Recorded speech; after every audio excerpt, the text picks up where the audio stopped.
Okay, so for this build, I'm going to start with new rims and tires.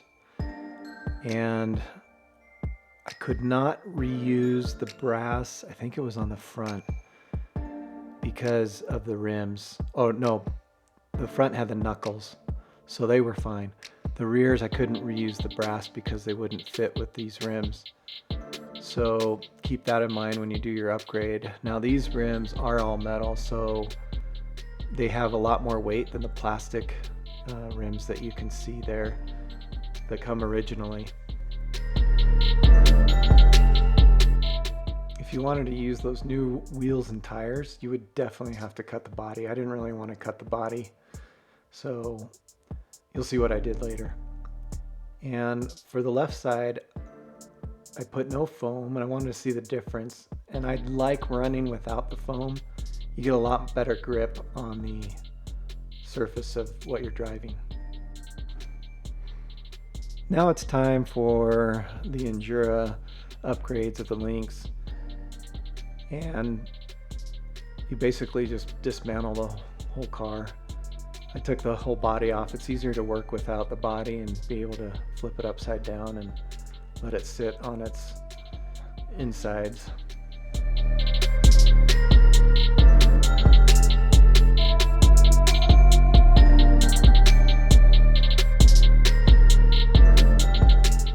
Installing the links is pretty straightforward. I got the upgrade kit that came with the skid plate, and I would highly recommend that if you are going to do the skid plate and you kind of were thinking of going to a brushless system like the Fury-Tech, I would definitely get that before you do this and do it at the same time, because you end up taking off the transmission and not really the motor, but the whole transmission setup. You end up taking that off and unscrewing that from the skid plate. And so if you're going to do that upgrade, you might as well do that one at the same time.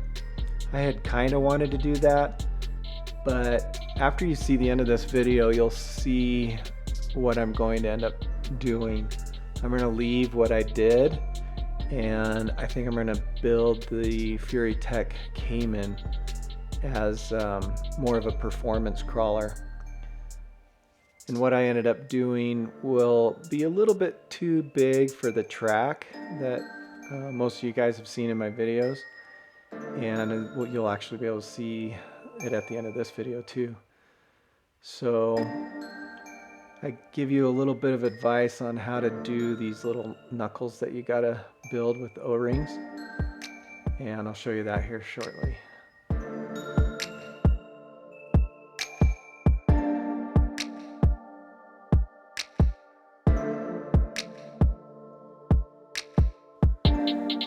So what I'm doing now is I am sticking the small end here, and so I've got that, and I've got a pick that I'm now being able to put on the ring here. So all I do is I hold it there, hold it with my thumb, spread it on, and it goes on quite easily now.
this stage here that I realized, yeah, it would have been nice to do motor upgrade and things right now, especially when you just had everything apart like this.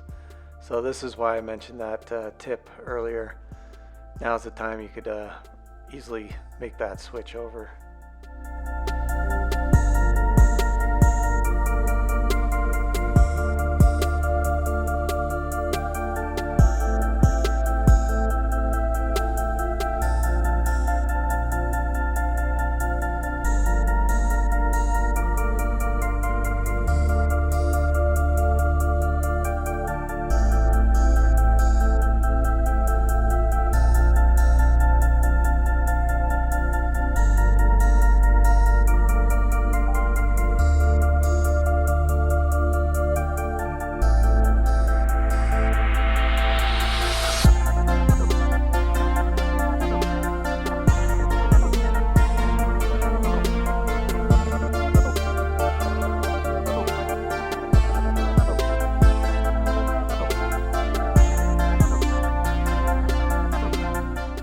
One thing I did is I utilized some of the black screws when it screws into the frame, and I utilized the silver screws when it screwed directly into the skid plate. And I did that just for aesthetics. You can use all the brand new screws from Injora if you want. I just did it strictly for aesthetics.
As you're mounting these, you will notice that it says it has Injora engraved into the parts. So I tried to make every single part show the label and made it sure it was readable when it's standing on its wheels.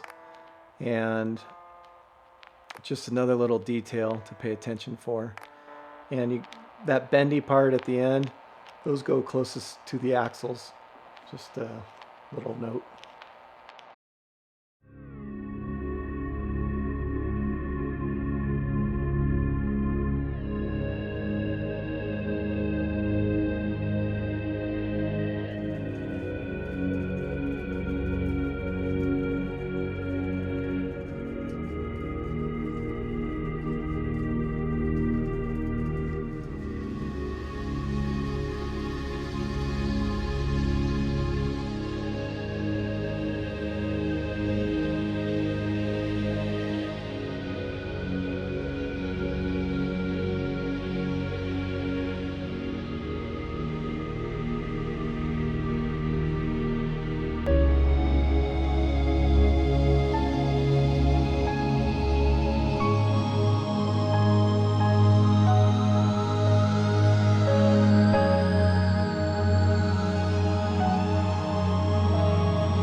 the size.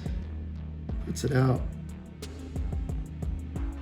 from here to here, probably a couple centimeters, almost an inch, maybe an inch. And it separates the rear differential. So I didn't recall seeing that I needed to get some sort of drive line extension, but I'm gonna look into it and figure out how to resolve that. Okay, so I'm just being honest with you.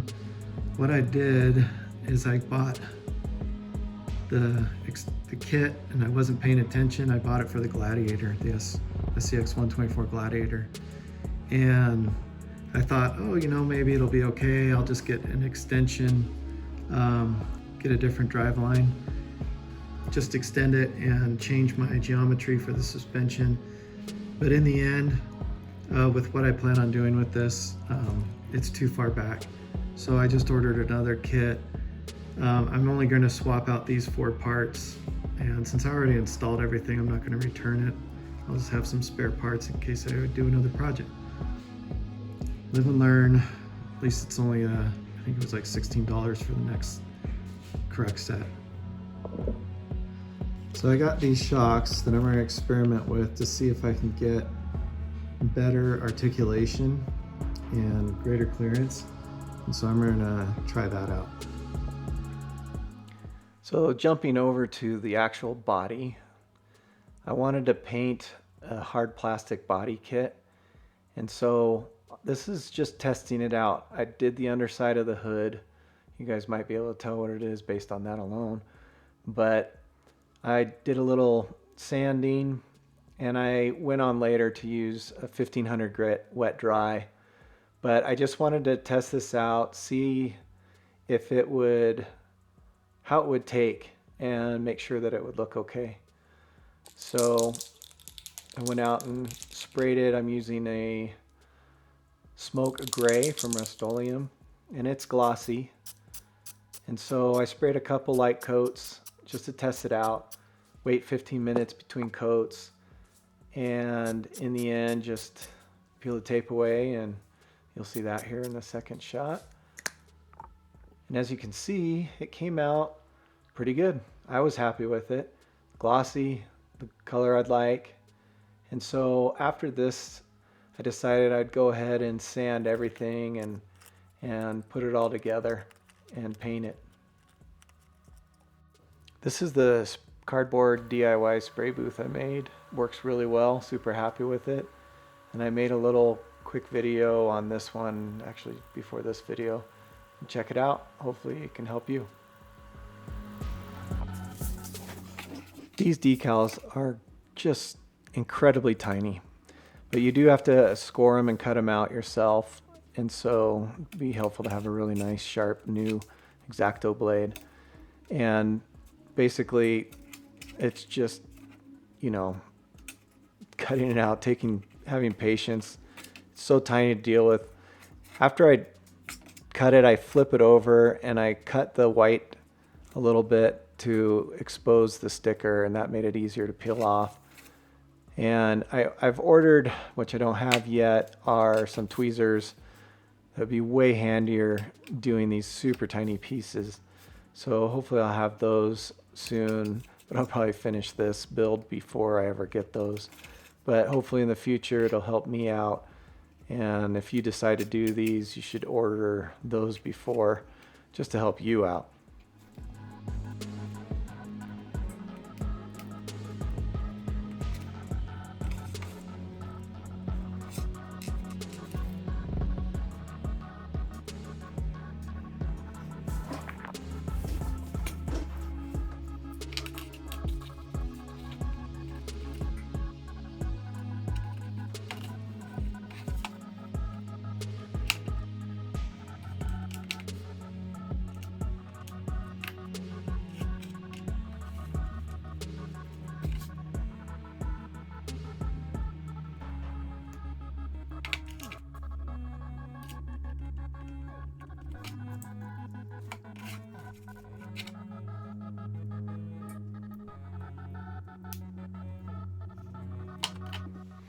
Yes, this is me actually wet sanding these parts.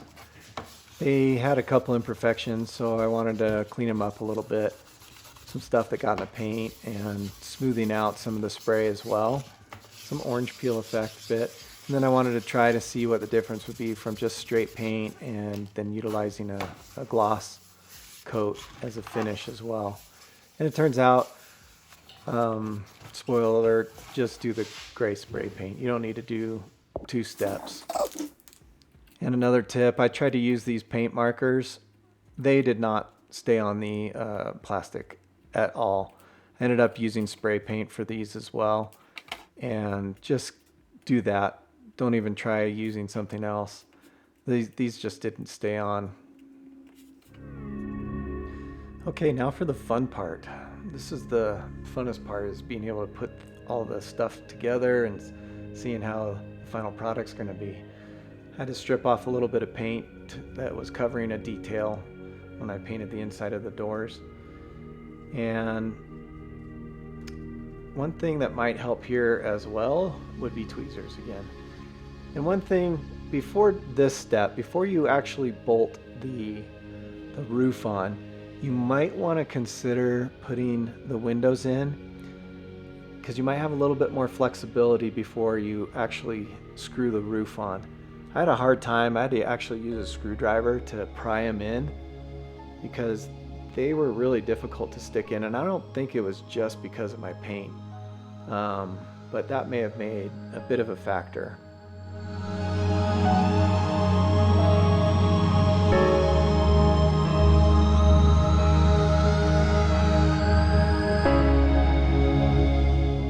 Just as a side note, I had these backwards. I don't know what I was thinking, but you want to have the wider end with the front fender, so you just have to reverse them or do them right. You don't have to do what I did. But I ended up taking mine off to paint them black. That's when I discovered I was doing it wrong. Now, I'm not sure if I did something wrong, but it was an extremely tight fit. I had to really wrestle with it to get it onto the pins to be able to put the clips in. It was a bit more challenging than I expected. Also, I couldn't fit my bigger capacity battery. If you're doing the SC10, you want to move the bumper out like this. Here it is, mostly finished. As you can see, when I was building it, I couldn't get in some of these windows. They were so difficult to pop in, and I don't know if it's because I did the paint job, but this one popped in easy, and in this side, this one popped in easy.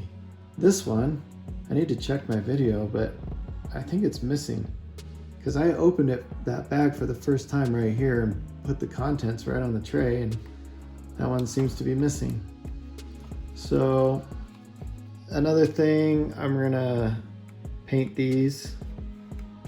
That was the original body color, but I like how the black details that I did do, more the style I would want if I were to actually build a real one. I might paint these black too, not sure. And so a couple things. This is not covered in the instructions whatsoever, and it obviously looks like a bumper, but these tabs don't line up or fit in with anything, so I'm not sure where this one even would go. So that was a little off. One of the instructions weren't clear, and I had to redo this one to put this in. So you saw I had to go back and undo the inner fender wells and put those in. I want to get some good paints to put in some more details. And but I mean, this is one of my favorite cars, the FJ, and so I was really excited when this came out, especially for, you know, a model I already had. So I was excited about that. I totally like the gray. I want to add some more details and like little scale stuff onto it. But for now, I think we should try it out on the track. Are you excited to race it? Should we go?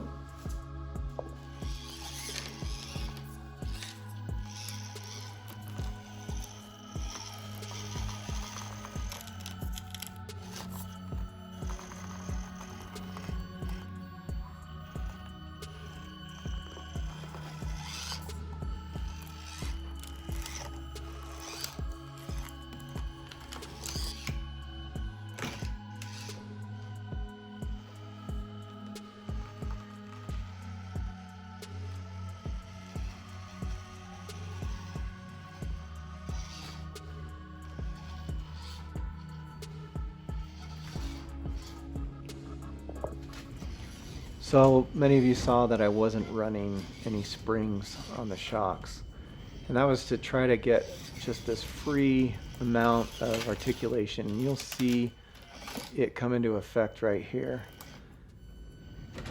Right there, see how it just dropped on the front right? Keeps the wheel on the ground.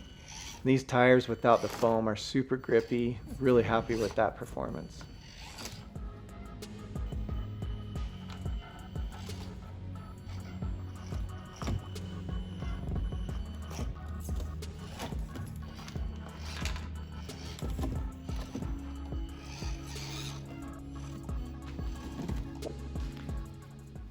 Now, one thing I noticed is it is way more top heavy.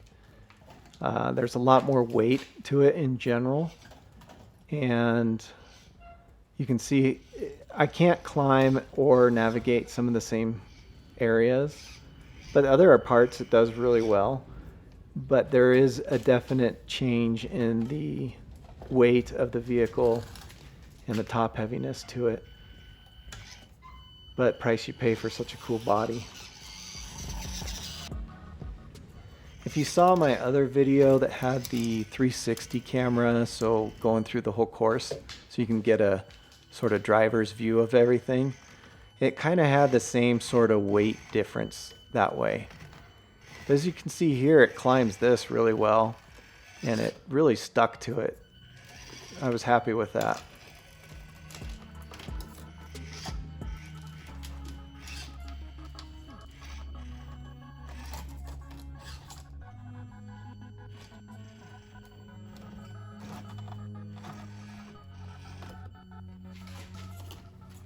And of course, with the freshly painted new body, I didn't really want to have it wreck and fall down and get all scratched up. I'm going to end this here while you guys watch me attempt to climb this other little section. And hope you guys enjoyed this, saw all the upgrades and the advice and things that I found. But I hope you guys enjoy it. Got to see the track again. Next video is going to have some of the plants. So until then, see ya.